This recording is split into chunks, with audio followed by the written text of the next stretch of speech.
Hello दोस्तों, कैसे हैं आप सब लोग। आशा करती हूँ अच्छे होंगे। हमारी आज की कहानी का नाम है फर्ज। बेटा बहू कहाँ है। बेटे के घर में आई विमला जी उसे घर का लॉक खोलते देख पूछी। अंदर तो चलो, बता रहा हूँ, मानव ने कहा। अंदर कदम रखते ही अपना पर्स सोफे पर रख पूरे घर को एक नज़र देखने के बाद विमला जी ने पूछा, बता भी दे कहाँ है। अरे माँ, उसकी माँ की तबीयत बहुत खराब थी। अब बेटी का मन करने लगा माँ से मिलने का। जाना तो मुझे भी चाहिए था उन्हें देखने, पर आपके आने का था इसलिए मैं नहीं गया। चंचल आज आ जाएगी, उसे पता है आप आने वाली हैं। मानव रसोई में जाकर चाय चढ़ाते हुए बोला, वाह, ये सही है बहू का। जब तब मायके दौड़ती रहती है। 1.5 घंटे का रास्ता है। इसका मतलब क्या एक पैर मायके में ही रखे रहेगी। नाक मुंह बनाती विमला जी बोली, कमाल करती हो माँ तुम भी। पता है जब मैं बोला यार माँ आ रही हैं और तुम यहाँ नहीं रहोगी तो उन्हें अच्छा नहीं लगेगा। तुम मेरी पत्नी हो और तुम्हें मेरी ज़रूरतें समझनी होंगी। पता है तब उसने क्या कहा, मैं सिर्फ आपकी पत्नी नहीं, किसी की बेटी भी हूँ। जब मम्मी जी और पापा जी को आपकी ज़रूरत होती है तब तो आप एक पल को भी नहीं सोचते, तुरंत ही रवाना हो जाते हैं। पर हम औरतें पहले आप लोगों का सोचती हैं, बाद में मायके का। ऐसे में कई बार तो अंतिम दर्शन भी मुमकिन नहीं हो पाता। मैं वो स्थिति नहीं देखना चाहती। मम्मी जी के आने से पहले आ जाऊंगी, पर अभी मुझे अपनी माँ को देखने जाना है। अब आप ही बताइए माँ, मैं उसे कैसे रोक सकता था। मानव ने पूछा, बेटा शादी के बाद हर औरत के लिए पहले पति और ससुराल होता है, बाद में मायका। हमने भी वही किया और बहू को भी वही करना चाहिए था। जब पता था मैं आने वाली हूँ तो उसे जाना ही नहीं चाहिए था। और गई भी तो आ जाना चाहिए था। चाय का घूंट लेती गुस्से में विमला जी बोली। तभी दरवाजे की घंटी बजी। मानव ने दरवाजा खोला। सामने चंचल उदास सी खड़ी थी, आंखें रो रो कर सूजी हुई थी। घर में घुसते ही सास को प्रणाम कर वो अगले पल के किसी वार और किसी बात का इंतजार किए अपने कमरे में जाकर कपड़े बदलकर रसोई में आ गई। माँ ठीक तो है ना। क्या हुआ, मानव ने चंचल को उदास देख पूछा।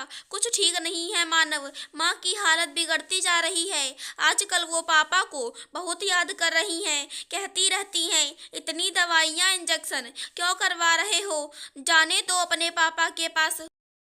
माँ शायद अब जीना ही नहीं चाहती। मेरा जरा भी मन नहीं कर रहा था उन्हें ऐसी हालत में छोड़ कर आऊं, पर आना भी तो जरूरी था ना। माँ जो आई हैं। चंचल का उदास और धीमा सर बाहर दरवाजे पर खड़ी विमला जी के कानों में भी पड़ा। कहते हैं ना, अपना बीता समय ऐसे ही वक्त पर याद आ जाता है। विमला जी भी तो अपने पिता के अंतिम समय पर पहुंची थी, पति की पत्नी बनकर, बच्चों की मां बनकर, जिम्मेदारियों के बीच ऐसी उलझी कि आजकल करते करते पिता ही दुनिया से चले गए। और विमला जी जब पहुंची पिता के दर्शन भी ना नसीब हुए। सहसा वो कुछ सोचते हुए रसोई में आकर सामान्य बनते हुए चंचल से पूछने लगी, कैसी हैं समधन जी, पता नहीं कब हमें छोड़कर चली जाएं। कहते हुए चंचल फफक पड़ी। बहू फिर तो तुम्हें उनके पास होना चाहिए, तुम्हें याद रखना चाहिए। पहले तुम किसी की बेटी हो, फिर पत्नी। हम औरतें सच में शादी के बाद उसी धारा पर चलते रहते हैं। शायद मैं भी तुम्हें उसी धारा पर चलने की शिक्षा देती, पर आज याद आ गया मेरे पिता मेरा इंतजार करते चले गए। मैं पत्नी के फर्ज निभाने में बेटी भी हूँ, भूल ही गई थी। तुम ऐसी गलती मत करो। मैं 10 दिन के लिए आई हूँ, ये सोचकर तुम उन्हें छोड़कर चली आई हो। कल को भगवान ना करे समधन जी को कुछ हो गया तो ना तुम मुझे माफ कर पाओगी, ना मैं खुद को अपराध मुक्त कर पाऊंगी। जाओ बहू, तुम उनके साथ समय व्यतीत करो। जब वो ठीक हो जाएं या फिर तुम्हें सही लगे तब आ जाना। विमला जी ने जब चंचल से कहा तो मानव आश्चर्य से उन्हें देख रहा था। चंचल जल्दी से खाना बनाकर निकल गई। विमला जी ने उसकी मदद भी कर दी। माँ, आप पहले तो कितना कुछ कह रही थी, फिर अचानक से चंचल को जाने कैसे दिया। चंचल के जाने के बाद मानव विमला जी से पूछा, कुछ नहीं बेटा, बस तेरे नाना की याद आ गई और अपने पत्नी और बेटी के फर्ज, पुरानी यादों ने जख्म ताजा कर दिए। मैं समझ गई, अब बहू को बेटी की जिम्मेदारी निभाने दो। पत्नी की जिम्मेदारी तो वो मरते दम तक निभा ही लेती है। विमला जी एक लंबी आह भरते हुए बोली। मानव माँ के फैसले से खुश था, बस मलाल था तो इतना कि वो सास को देखने नहीं जा सका।